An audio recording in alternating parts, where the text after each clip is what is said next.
This video is sponsored by no one. I just said that to sound legit. Alright, let me paint you a picture. It's a rainy day, and those little raindrops are making those pitter-patter sounds in your window. You can't go out, but you still want to do something. Something that matches the vibe, the aesthetic of your current situation right now. You want to feel warm inside. It is too cozy a day, and so you turn on your TV to help you out with that. Got your warm blanket on you, some hot chocolate in hand, and but then you spend the next, like 30 minutes scrolling through whatever streaming service you're using, and you give up. But look no further. I am here to help. I've compiled a list of 7 films that I personally feel will help you with your sweater weather. And I do want to preface this by saying these are subjective and based off my own experience. These films are recommendations. They may not work for everyone. So if you disagree, then I guess it's a skill issue. Nevertheless, here are 7 films that feel like a warm hug.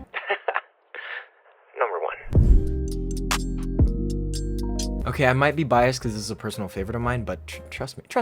So the film follows 2 strangers who meet in their respective trips to Japan. You got your boy Bill Murray and the lovely Scarlett Johansson, and both their characters form this really comforting companionship throughout. This relationship is the core of the film, with each of them representing an isolation and loneliness that is so moving and familiar. These 2 are out of their element in a completely different country, and because of that, it's where these 2 are able to connect and be vulnerable with each other. The film creates the space these characters need to let us hear out their aspirations and their needs. It's in that hook that we get invested and we feel like we're as much a part of their singular journeys as they are. And that 35mm look at it. The atmosphere of Lost in Translation is unmatched, and that's all thanks to director Sofia Coppola and cinematographer Lance Accord. If you don't fall in love with the film itself, you gotta at least bask in those visuals, because oh my god, look at those blues, look at those hues.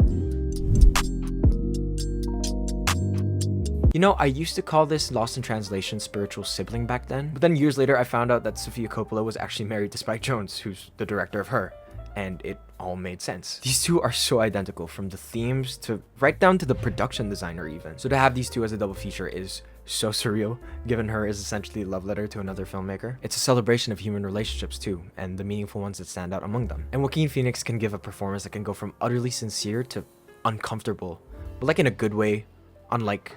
You seeing anybody? Does make me very sad. I also love how this film portrays the future. It's not desolate or dystopian, it's warm and inviting and flat out gorgeous. It's an optimistic future, which is really, really refreshing. I think that this film says so much about our own perceptions of relationships and where this film chooses to go in portraying them. It's a slow and nuanced exploration of it, and that just helps you really take it all in by the time the credits roll. Alpha Media has a great video on this film with the subtitle "For Those Who Feel Lost," and I think this is the perfect way to describe this film. If you've ever wanted to relate to characters who feel stuck or absent from their own lives, this is the one. Kogonada's Columbus was essentially my gateway to slow cinema, and if you're not into that, I recommend you start with this one. While the previous 2 films I mentioned have their heavy share of conversations and dialogue, this is the one where I really feel like you move with the time. There are conversations about passion and thinking about the future and losing loved ones. You're kind of wrapped up in the heaviness of these topics like a weighted blanket, and that's all thanks to Haley Lu Richardson and John Cho, who kill it in this. It's not even exactly a romance, but just 2 people who find solace and comfort in one another. I'm now just starting to get the pattern with these films. With how much romance sort of dominated the media and the expectations set by it, this was a breath of fresh air. The characters are controlled, and you really feel like the performances really take up a life of their own. It's a film that ruminates, and so will you long after the film is done. Paterson might not have a plot at first glance. You're literally just following Adam Driver's day-to-day as a driver, funny enough. But it's in the mundane where you kind of get invested in it. You want to see what new quirky characters come on the bus the next day, what Paterson's friends are going to complain about the next day, or what Paterson's wife is going to do to seize her day. You're reminded of the little things, and that's what I think makes this film just feel so soulful. Highly recommended. If Her has the chillest vision of the future in a movie, About Time probably has the most quaint and gentle take on time travel ever. You got your boy Dom Null. I actually don't know how to pronounce this. Please welcome Donald Gleason. Sure, so he finds out from his papa, Bill Nye, that the men in his family come from a line of time travelers, which is pretty damn sweet because you hear that and you immediately go, man, I wish I could do that. And this film covers a lot of bases because of that concept. The pursuit of romance, the pursuit of stability, the pursuit of happiness. Not that one. Will you marry me? Keep my wife's name out your With so much happening in this, you might call it a bit messy, but with how genuinely it's able to sort through these occurrences in a single man's life, it comes across as more charming and moving. I mean, you can call it cheesy, but I guarantee you're still gonna love it for that exact reason. Also, I just checked the letterbox for this film, and this is the most popular review, I swear I started writing this before I saw this. When you think of something sweet, you might think of, candy. Or maybe that one person that makes your heart flutter a little bit. Me?